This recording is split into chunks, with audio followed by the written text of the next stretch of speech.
Hey, hi. Welcome back to my channel. I'm Shweta. So ఈరోజు నా బ్రేక్ఫాస్ట్కి నేను ఏం ప్రిపేర్ చేసుకున్నానండి, and apple and banana.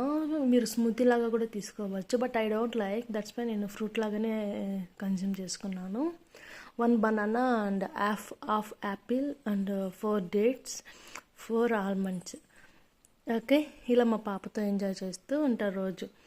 So మనం డైట్ చేసేటప్పుడు చాలా కన్సిస్టెంట్గా చేయాలి. ఎందుకు అంటున్నారా, రిజల్ట్స్ అనేవి పాజిటివ్గా ఉన్నప్పుడు మనం 100% చేయడానికే ట్రై చేయాలి కదా. సో నా ఇంటెన్షన్ ప్రకారం రిజల్ట్స్ అయితే 100కి 100% అయితే ఉన్నాయి. సో నా లంచ్ వచ్చేసి రెడ్ రైస్ అండ్ కొంచెం పొటాటో కర్రీ తీసుకున్నాను. అండ్ దానికి కాంబినేషన్ వచ్చేసి దాల్, మా ఇంట్లో ప్రిపేర్ చేసింది, హోమ్ మేడ్.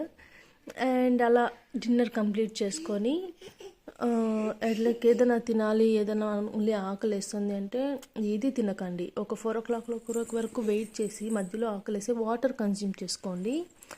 4 o'clock తర్వాత ఏదైనా fruit, apple or papaya, whatever మీ దగ్గర ఏ ఫ్రూట్ అవైలబుల్లో ఉంటే ఆ ఫ్రూట్ని ఓన్లీ 2 slices ఆర్ హాఫ్ ఒకటి తీసుకునేసేయండి. పపాయ అలా పెద్దగా ఉన్నవైతే ఒక 2 pieces అలా తీసుకోండి.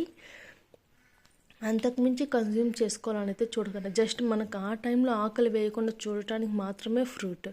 నాట్ ఓన్లీ ఫ్రూట్ అనే కాదు, మనము హోమ్ మేడ్ మరమరాస్ అవ్వచ్చు, మీకు optional, without oil, without fat ఏదన్నా మనం కన్జ్యూమ్ చేసుకోవచ్చు. అలా కన్జ్యూమ్ చేసుకోవడం వల్ల మనకి కొంచెం హెల్త్ బెనిఫిట్స్ అనేవి కాదండి, వెయిట్ లాస్లో కొంచెం రిజల్ట్స్ అనేవి పాజిటివ్గా ఉంటాయి. మనకు నెక్స్ట్ డే కూడా అంటే డైట్ చేయాలనే ఇంట్రెస్ట్ వస్తుంది. సో నా డిన్నర్ వచ్చేసి అండ్ ఓట్స్ దోశ ప్రిపేర్ చేసుకున్నా. ఓట్స్ దోశ 2 తీసుకున్నా, ఓట్స్ దోశ. అండ్ దానికి కాంబినేషన్ మటన్ కర్రీ, కొంచెం mutton curry. That's my dinner. So dinner చేసేసి ఇంకా ఒక 1 hour అలా వాక్ అవ్వచ్చు, 1 hour అలా టైం స్పెండ్ చేసి, తింటూనే నిద్రపోకుండా 1 hour అలా టైం స్పెండ్ చేసి తర్వాత హ్యాపీగా తినడం వల్ల హ్యాపీగా నిద్రపోవచ్చు.